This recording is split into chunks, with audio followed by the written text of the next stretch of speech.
Ako často meníte olej vo vašej prevádzke vy?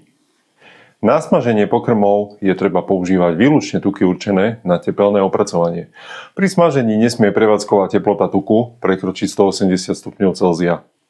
Pri tukoch na smaženie, pre ktoré výrobca uvádza odlišnú teplotu, sa postupuje podľa týchto údajov. Pre kontinuálne smaženie sa používajú len špeciálne tuky určené pre tento účel, a to najdlhšie po dobu 24 hodín.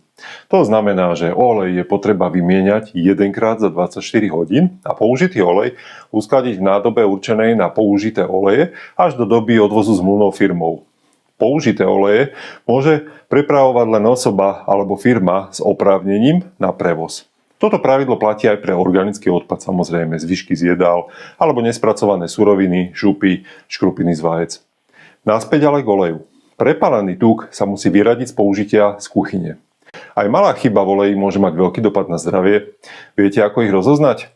Ako prepálený olej, a teda nevyhovujúci, sa hodnotí vtedy, ak má tieto vlastnosti.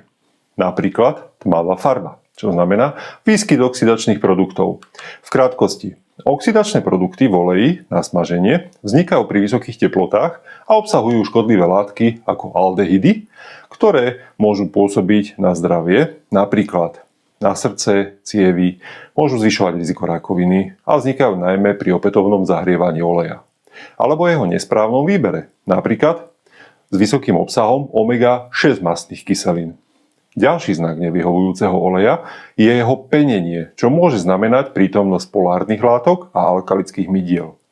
Ak sa vám ešte olej pozdáva, ale javí chuťové zmeny, to znamená chuť je škrablavá alebo horkastá, je možná prítomnosť už spomínaných oxidačných produktov. Ak vás zaujíma, ako jednoducho a prakticky riadiť hygienu a taktiež HCCP systém vo vašej prevádzke, sledujte naše videá na YouTube kanáli HCCP po lopate.